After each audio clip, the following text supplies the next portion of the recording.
تو ریویو کے اندر تو بڑا کم سکوپ ہوتا ہے کہ وہ پوری ڈیسیجنز جو ہیں وہ پھر سے ہو جائیں. تو اس وقت جو گورنمنٹ ہے وہ بڑی کشمکش میں ہے چونکہ ایک طرف سے عدالت ہے, دوسری طرف سے باہمی تعلقات ہیں.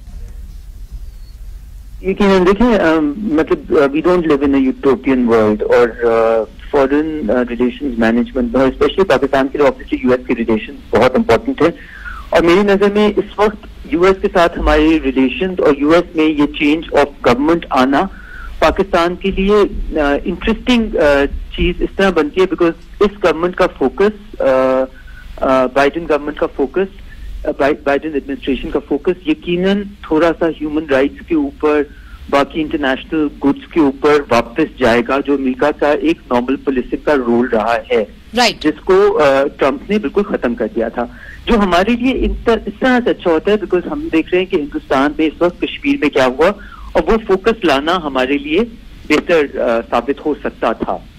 However, اس والے کیس کے اوپر یقیناً امریکہ میں اپنی یہ لوگوں کی رائے اینڈ آلسو ایڈمنسٹریشن کا فوکس اس پہ ضرور رہے گا because this was a major event, this was a major incident جو 10-15 سال گزرنے کے بعد بھی it will continue to haunt you.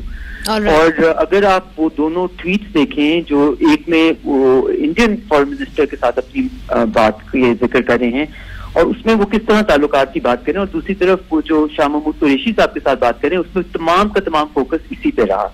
So this habit and there is a bit of a habit of, because دیکھیں اس وقت ہم سارے جانتے ہیں کہ یو ایس کے پاس وہ مورل اتھارٹی نہیں ہے جو اس کے پاس آج سے 10 سال پہلے تھی, بیکاز یو ایس کے اندر جو ہوا کیپٹل ہل کے اندر everywhere it has lost a lot of that moral authority. But what you're saying is کہ focus, جس طرح انور صاحب کہہ رہے ہیں, focus will now come solely on the Umar Sheikh issue. But I think the government should be able to manage it better because review میں جانا, you need to give them the comfort that we are very keen on this. All right. And let's ask them this. اندلیپ صاحبہ, اب تو in principle federal government نے یہ فیصلہ کر لیا کہ جی ہم سپریم کورٹ میں ریویو میں جائیں گے, مگر ریویو کے اندر مجھے یہ بتائیے کہ کیا آپ چاہتے ہیں کہ زیادہ وسیع بینچ ہو, کیونکہ ریویو کے اندر اگر فیصلہ تبدیل کبھی بڑا ہم نے کم ہوتے ہوئے دیکھا ہے, زیادہ تر وہی فیصلہ برقرار رہتا ہے چونکہ انہی ججز کے سامنے جاتا ہے, اسکوپ بہت کم ہوتا ہے. جی شکریہ منیزہ. آئی تھنک یہ دیز آر ویری کیا کہتے ہیں important topics.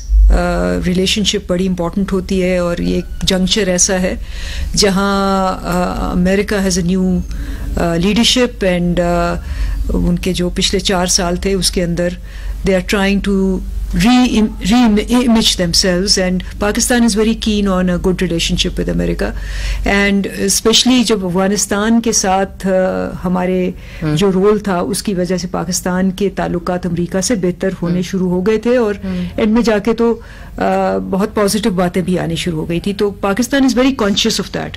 We as a country value that very much, اور ہم چاہیں گے کہ جیسے ابھی بھی ہماری جو بات چیت ہے وہ صرف اس کیس پہ نہیں ہے, آبویسلی وائڈ رینجنگ ٹاپکس پہ ہے, سینسٹیو ایشو ہے کیونکہ سپریم کورٹ میں ہے, اینڈ سپریم کورٹ کی اپنی ایک اس کو دیکھنے کی اپنی لیگل ایک طریقہ ہے. ہاں ہم ریویو میں گئے ہیں, ہم نے لارجر بینچ آپ نے گورنمنٹ ریکویسٹ کی ہے کہ نہیں؟ I am not privy to the legal details of it, لیکن آئی ایم شیور ہر آپشن کو دیکھا جا رہا ہے بیکاز ہم چاہتے ہیں as a government and as a person as a country who holds justice and sovereignty very high کہ ہم وہ کام کریں جو کہ ہر طرح سے ایک جسٹ اور فیئر کام ہو. اندلیپ صاحبہ, یہ جو خبر آئی ہے اور بار بار اس کو انٹرنیشنل میڈیا بھی کوٹ کرتا ہے کہ آپ کے ابھی جو وفاقی وزیر ہیں بریگیڈیئر اعجاز شاہ, اس وقت وہ پنجاب کے ہوم منسٹر تھے, اور عمر شیخ صاحب نے جب تفتیش ہوئی تو انہوں نے یہ بتایا اپنے تفتیشی افسر کو کہ جی میں نے اپنے آپ کو ان کی حراست میں بلکہ ان کے گھر میں جا کے رہا, 1 ہفتہ وہ ان کے گھر رہے, اس کے بعد انہوں نے اپنے آپ کو پولیس کے حوالے کیا. تو اس کے دوران جو ایک انویسٹیگیشن تھی وہ ہیمپر ہو گئی, وہ صحیح طریقے سے سامنے نہیں آئی. اب کیا آپ کی کابینہ میں جو وہ بیٹھے ہوئے ہیں وزیر, ان سے کسی نے پوچھا کہ جی وہ آپ کے گھر آ کے رہے اس سے پہلے کہ انہوں نے پولیس کو اپنے آپ کو حوالے کیا پولیس کے, اس کا کسی نے ان سے سوال کیا یہ بات کی؟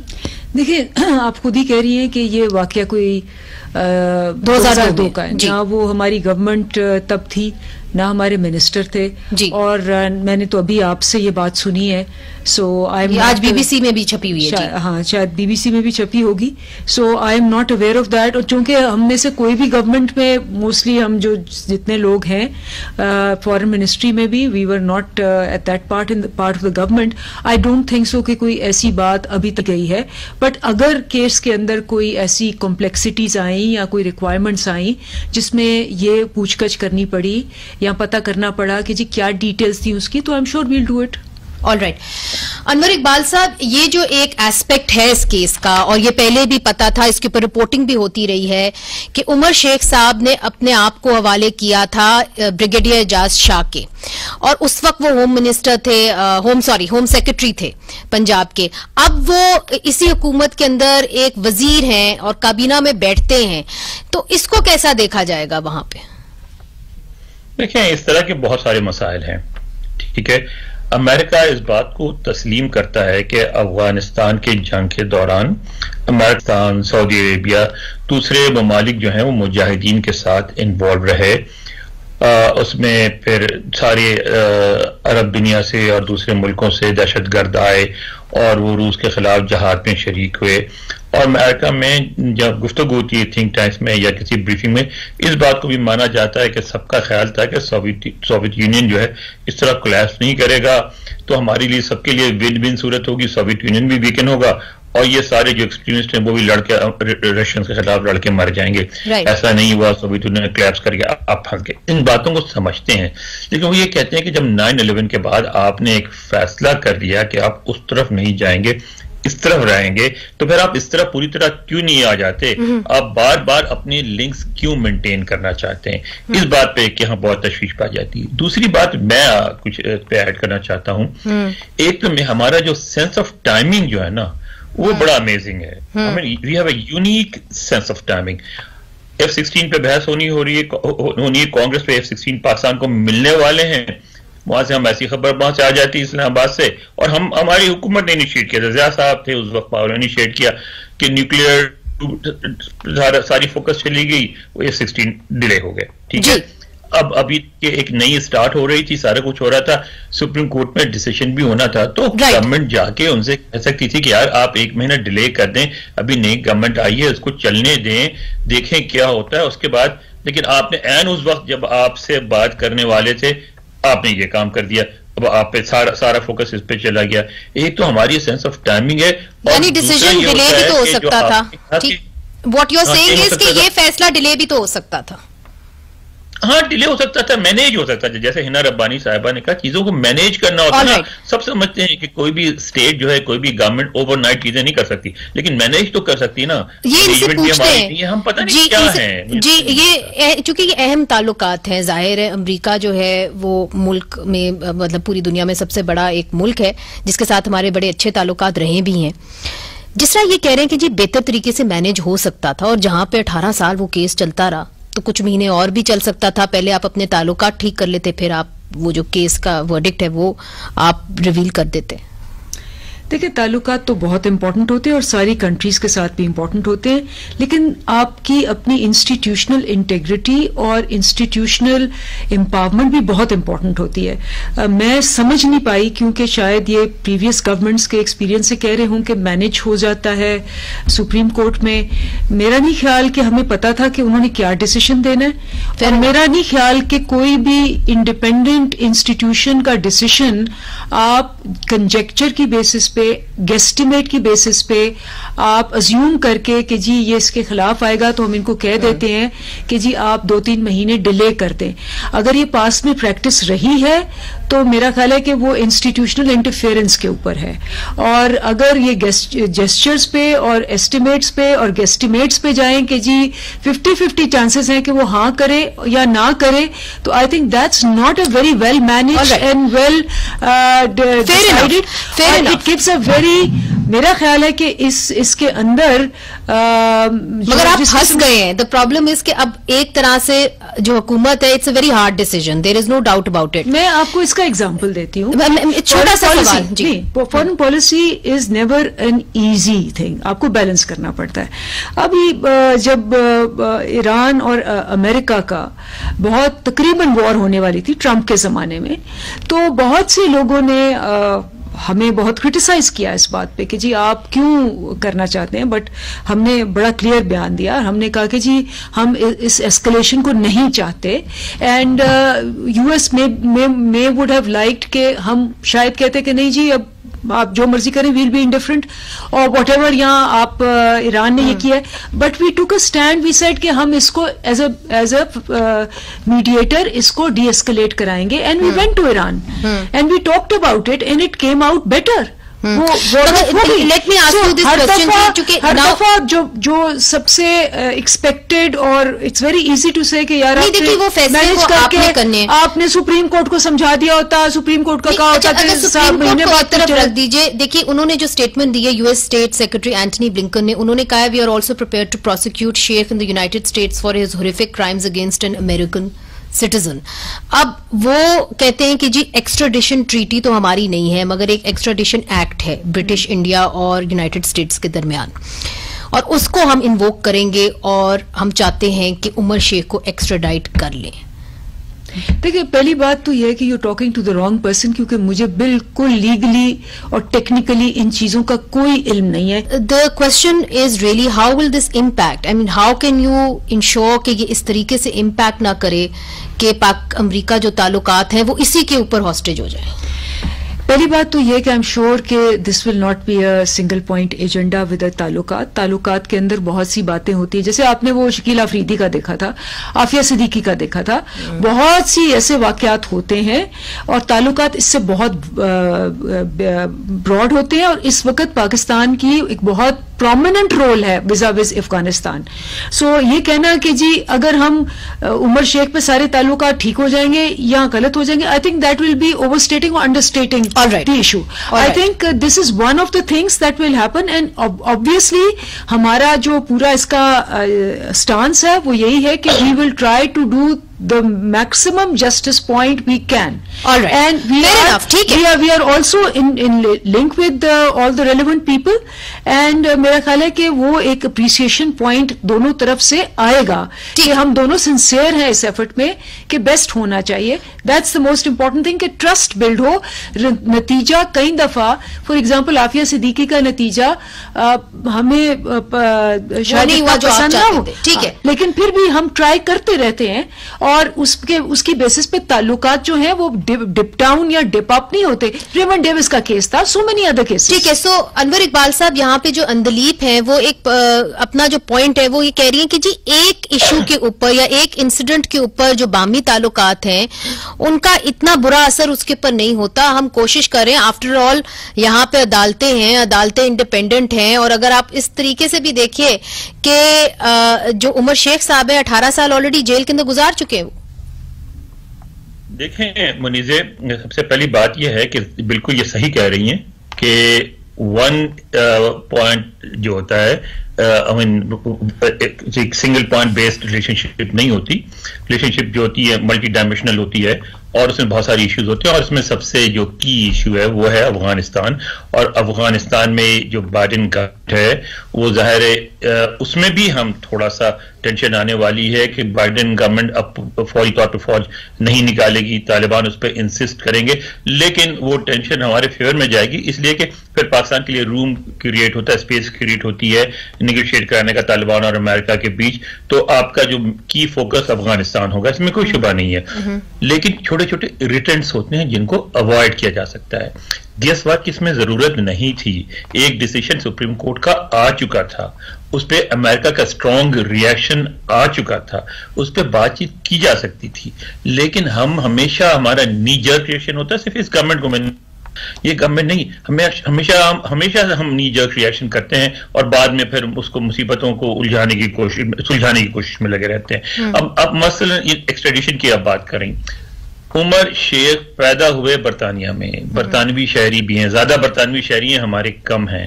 ہم نے سارے پاگلوں کو اپنے متھے ہی مارنا ہوتا ہے. شروع سے ہم ان کو برطانیہ کے حوالے کرتے کہ بھئی برطانوی سٹیزن ہے، وہ لے جائے، وہ جانے ان کا کام ہے. لیکن نہیں، ہم سب کو، ہر غلط آدمی کو ڈیفینڈ کرنے. بہت بہت شکریہ انور اقبال صاحب، آپ نے ہمیں واشنگٹن سے جوائن کیا. آپ کا ایک پوائنٹ تھا، مگر جب عمر شیخ صاحب کو حراست میں لیا گیا تو تب جنرل مشرف صاحب جو تھے، ان کی حکومت تھی، وہ اس وقت پاکستان کے ڈکٹیٹر تھے. اب ایک سویلین حکومت ہے، وہ اس کو کیسے ہینڈل کرے گی، اب یہ دیکھنا بہت باقی ہے. بہت بہت شکریہ اندلیب صاحبہ ہمیں جوائن کرنے کا. ناظرین، چھوٹا سا وقفہ لیتے ہیں، وقفے کے بعد پھر سے حاضر ہوتے ہیں اور بات ہوگی بڑھتی ہوئی مہنگائی پر.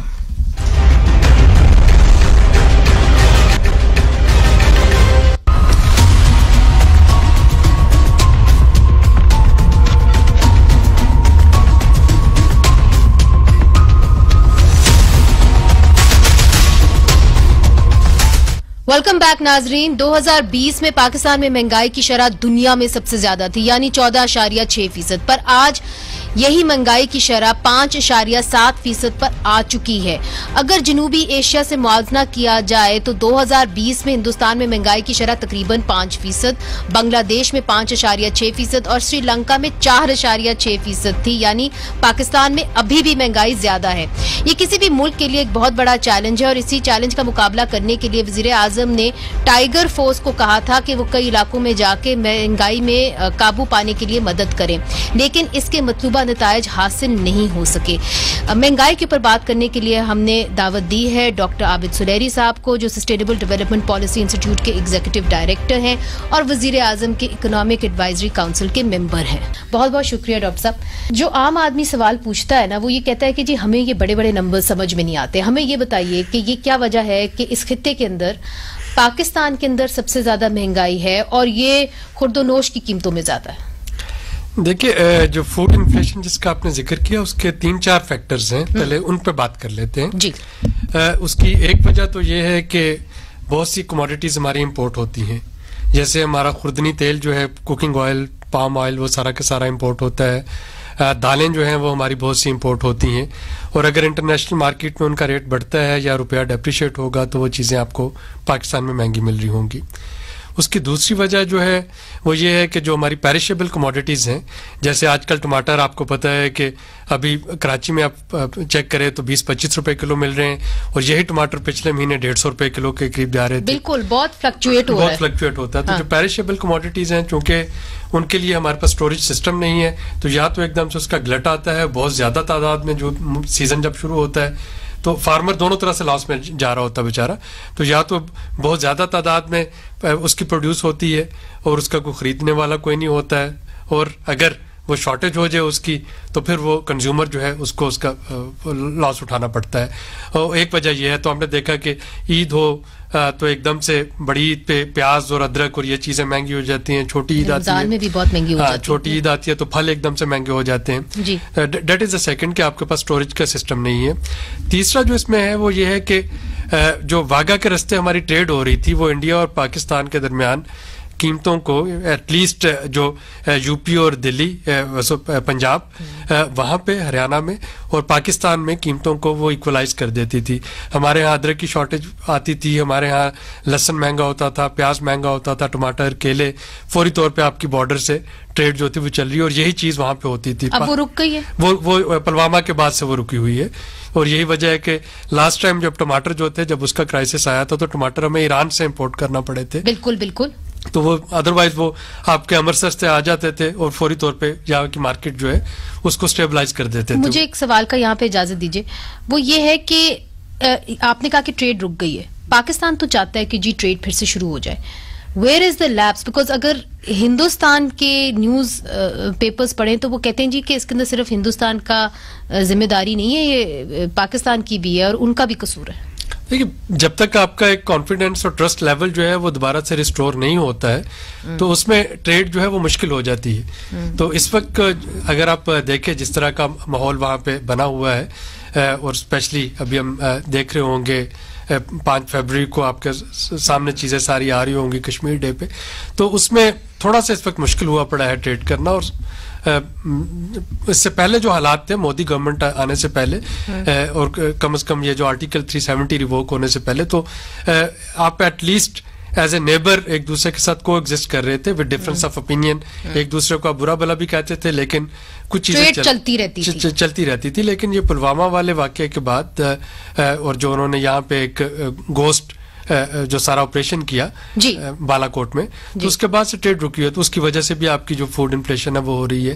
ایک اور جو بڑی وجہ ہے خوراک کی قیمتوں میں اضافے کی, ہمارے پاس فگرز اور جو اسٹیٹسٹکس ہے وہی ریلائبل نہیں ہوتی ہے. یعنی ہم یہ کہتے ہیں کہ جی اچھا گندم ہماری جو ہے وہ 26 ملین 27 ملین میٹرک ٹن ہوگی, بعد میں پتہ چلتا ہے جی وہ تو 24 ملین میٹرک ٹن ہوئی. اور وہ بھی آپ کو پتہ ہے کہ یہ سارے جو نمبرز آتے ہیں یہ محکمہ مال سے آتے ہیں, جو پٹواری کے کاغذات ہوتے ہیں, اس کو گرداوری بولتے ہیں. تو وہ دیکھتا ہے کہ اچھا جی اتنے رقبے پہ گندم بوئی گئی, اتنے رقبے پہ چاول بوئے گئے, وہاں سے اسٹیمیٹ لگ کے کہ جی ایوریج اتنی گندم ہوگی. تو جب تک آپ کے پاس ایک سائنٹیفک بیس ہی نہیں ہے, یعنی جیسے ہماری اس وقت سینسس کا حال ہے کہ آپ کو نہیں پتا کہ آپ 220 ملین ہے یا 210 ملین ہے یا 230 ہے, اسی طریقے سے آپ کی یہ اجناس کا حال ہے. ہمیں نہیں پتا ہوتا ہے کہ گندم جو ہے وہ واقعتاً جب کہا جاتا ہے کہ 26 ملین میٹرک ٹن ہے تو واقعی 26 ہے یا 24 ہے یا 28 ہے. اور جب آپ کے پاس یہ فگرز ریلائبل نہیں ہوتے تو اکثر تو جاننے والا کام تو اکثر جو امپورٹ اور ایکسپورٹ کے ڈیسیژن ہے وہ رانگ ہو جاتے ہیں. یعنی جیسا شوکت عزیز صاحب کی گورنمنٹ میں ہوا وہ بالکل اسی طرح سے پچھلی دفعہ بھی ہوا کہ آپ ایک طرف سے چینی ایکسپورٹ کر رہے ہیں, پھر آپ کو امپورٹ کرنا پڑ رہی ہے. گندم جو ہے وہ آپ ایکسپورٹ کرنے کی بات کر رہے ہیں, پھر آپ کو امپورٹ کرنا پڑ رہی ہے. تو جب تک آپ کے پاس یہ نمبرز اور ڈیٹا جو ہے یہ ریلائبل نہ ہو تو وہ بھی پھر ایک دم سے مہنگائی کا باعث بنتا ہے. اور آخری وجہ جو ہے وہ ڈیفینیٹلی مینجمنٹ فیلئر ہے.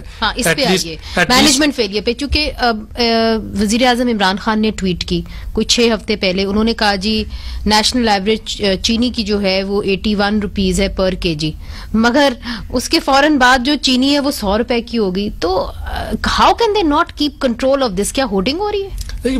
شوگر ملک کا تو جو ہے وہ تو دو اس میں فیکٹرز آ رہے ہیں. ایک تو یہ ہے کہ اس میں مڈل مین جو ہے وہ فارمر سے بلک میں لے کے اور پھر شوگر ملز کو بلیک میل کر رہا تھا. دوسری طرف شوگر ملز جو ہیں وہ بھی تو اپنے نمبر یا اپنے اسٹیٹسٹکس نہیں دیتی. ابھی تک پاکستان میں کوئی ایسا ڈپارٹمنٹ یا منسٹری نہیں ہے جس کو یہ معلوم ہو, اور یہ میں بڑی ذمہ داری سے کہہ رہا ہوں آپ کے اس چینل پہ, کہ جس کو یہ معلوم ہو کہ شوگر مل جب اپنی چینی بیچتی ہے تو اس کے پاس ریکارڈ ہو کہ کن ڈیلرز کو یا کون سے اس کے ہول سیلرز ہیں جن کو اس نے وہ چینی بیچی ہے اور کتنی مقدار میں بیچی ہے. تو جب آپ کے پاس یہ ڈیٹا ہی نہیں, ایف بی آر جو ہے وہ بھی ٹریس اینڈ ٹریک سسٹم جو ہے امپلیمنٹ کرنے کی کوشش کر رہی ہے, اب وہاں پہ ویڈیو کیمراز لگانے کی کوشش کی جا رہی ہے. تو جب آپ کو پتہ ہی نہیں کہ ایک مل میں جو چینی بنی وہ کس کو بیچی گئی, وہ میں نے خریدی, آپ نے خریدی, ہم نے ہولڈ کر لی, ہم ویٹ کر رہے ہیں کہ اچھا جب مہنگی ہوگی پھر اس کو مارکیٹ میں لے کے آئیں گے. تو چینی کا تو یہ سلسلہ چلا.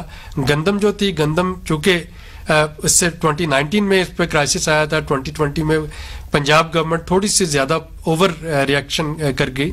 75% ہماری گندم پنجاب میں پیدا ہوتی ہے, تو وہ تھوڑی سی اوور ریئیکٹ کر گئی. انہوں نے پرائیویٹ سیکٹر کو شروع میں گندم خریدنے ہی نہیں دی, اور جب آپ پرائیویٹ سیکٹر پہ پابندی لگاتے ہیں گندم خریدنے کی تو گندم جو ہے وہ فوری طور پہ انڈر گراؤنڈ چلے گی. وہاں پہ وہ جو ہوڈنگ شروع ہو گئی بلیک مارکیٹ میں, ظاہر پرائیویٹ سیکٹر کو خریدنی تھی, تو جب اس کو جب بھی کسی چیز کو آپ نے بلیک مارکیٹ کریٹ کر دی تھی گندم کی, تو ظاہر ہے وہ وہاں پہ چلی گئی.